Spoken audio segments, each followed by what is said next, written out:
Hello, people. I am Jaby Koay, joined by KGF Chapter 2. Hi there. Joined by Achara Kirk, and we're looking at KGF Chapter 2, the teaser finally, starring Yash and Sanjay Dutt, as well as Ravina Tandon and Srinidhi Shetty. It's written and directed by Prashanth, Neel, and produced by Vijay Kuragandur. I don't know what I'm doing. Kuragandur. I don't know. I messed that up too. We're just constantly embarrassed on this channel. Okay, here we go. KGF Chapter 2.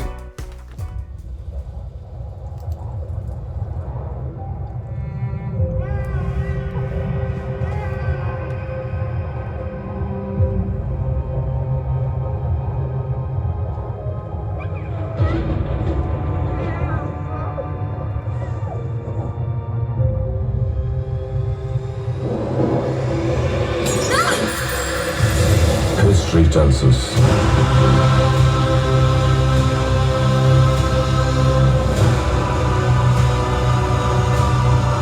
the powerful people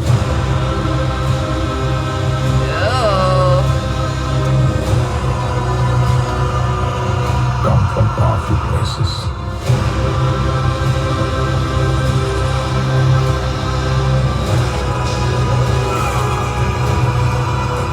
History was wrong. Oh, what? Powerful people make places powerful.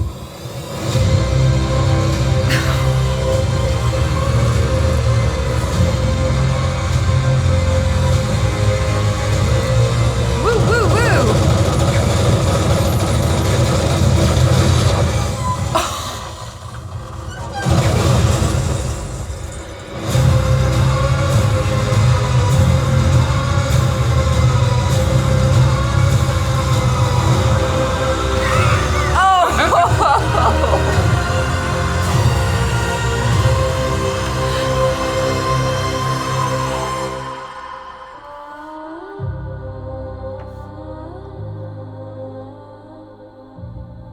All right. Cool.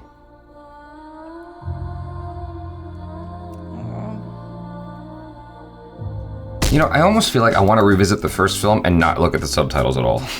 And just watch the film Just visually. visually, because it's beautiful. Yeah, because the thing about it is the first film, it was so kinetic in terms of the editing that like jumping back and forth between subtitles and the visuals was very, very difficult. And I feel like it's worth watching again before this one comes out. Yeah, for sure. Just for the visual aspect, because I feel like the story's visual enough anyway that you could probably follow what's happening without having to look at the subtitles. And having watched it once already, we have that advantage. So I think it's worth watching again. And it was quite a theatrical experience. And the thing about this teaser is like, oh, you thought the first one was big. That's exactly what I was gonna say. You thought the first one was big.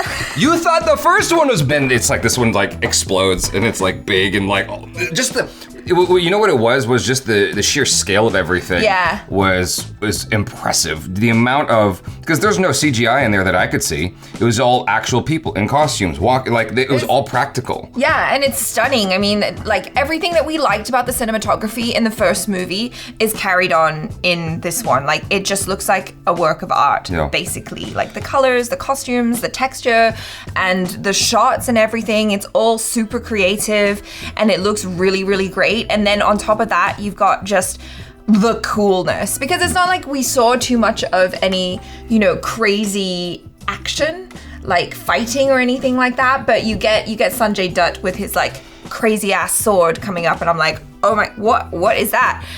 Is that some sort of like thing in the past? I don't know how that would be a present thing. I have no idea. Maybe it is.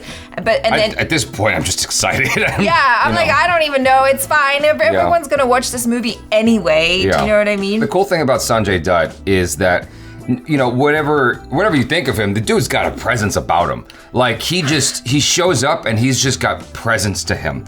And that is one of those undeniable things. That's like something I learned as a kid from my best friend when I was young. It's like some people just have a presence when they walk in the room. Yeah. Jaby's got a presence. I'm just joking. No, but Sanjay Dutt, like whatever it is about him, like he doesn't have to do a whole lot. He's just, you don't even see his face, like, or for the most part. Like, you just saw him from behind. It's like, but you knew. And with that costume, I don't know what the hell's going on, because it looks like some medieval type stuff. Yeah. But it just looks dope, and he just looks dope, and like, he just has, I don't know, there's something about him that like, it sort of draws you in, and then you put that against Yash. It's like, whoa, that's cool. And like, they had this like very epic Arnold Schwarzenegger sort of introduction for him, blowing up the cars with the minigun, or not a minigun, but whatever that automatic gun was. Yeah. You know, it was very Terminator 2-esque. Or, you know what it also kind of reminded me of was Tiger Zinda with Salman Khan. Just that level of epic action. I'm talking about like the third act of Tiger Zinda, if you guys have watched it. So there's a scene like that where Salman Khan is like blowing up a bunch of cars with a gun. It's like impenetrable. Everyone's shooting at him. Yeah. And he's just, you know. Anyway, totally not relevant. To what you were saying, I like the colors a lot. I like that the look was carried over. It's a very unique color palette. Yeah. And they made it work somehow, because in my mind, that color palette, it like at first glance would not first glance, but like if you told it to me, I would be like, why would you go for that color palette? That sounds like it would be drab. Yeah. But when they show it here, it's so captivating. There's something really cool and smoky about that particular look, and they brought it over and enhanced it from what I can tell. Well, I think it's also because we're so used to seeing films like this be done in that like very hyper saturated and, you know, colorful, almost like Michael Bay-esque type color palette. Yeah. And here they've gone the complete opposite direction, and they've made it moody, and I don't know what it is about it, but it's almost like you can see more of the texture. And in some weird way, it feels almost fantasy-like, even though I guess like it's not really a fantasy, but is it kind of? And it's just stunning, like to make a movie that is an action film, but also give it so much artistic merit as well, just in terms of aesthetic and beauty. There's also one cool thing that they're doing here, which is they're rooting you with the heart of the story, which is a promise that was made. Yeah, right? and like they bring that up in the first film a lot as well, and so it's just kind of like, it's rooting you in. I think it's a good anchor for totally. you as the audience. It's like, the thing about it is you can easily have an action film that's just like senseless and violent, but here they're starting with that, and they're really emphasizing that in the teaser, and I like that a lot. And from what I can tell, like, there will be some of that kinetic editing, but it seems like they're gonna try to balance it out if this teaser speaks to the style of the film. I'm always thinking about the editing when it comes to Indian films, because there's a certain type of editing that I see happen a lot with action films.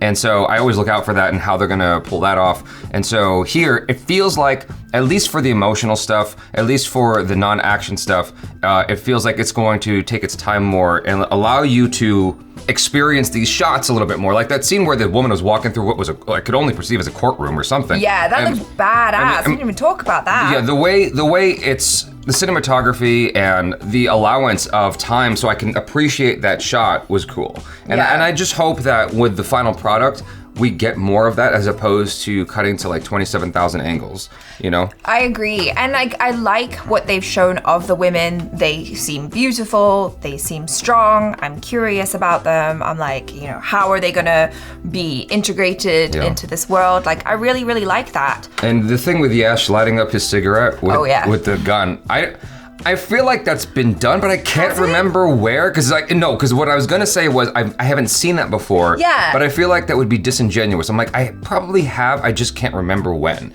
because it looks so unique. It does look so unique, and it's like, it just really speaks to the character of how badass he is. He just shot up a bunch of police cars in broad daylight, and then had the audacity to take a cigarette break afterwards and light the cigarette with like the steaming hot barrel of the gun. Like, that's, to me, I don't know, maybe we have seen it before, I can't recall a time, but like, that just says creativity and newness to me, and I'm really into it. John Woo would be proud. Yeah.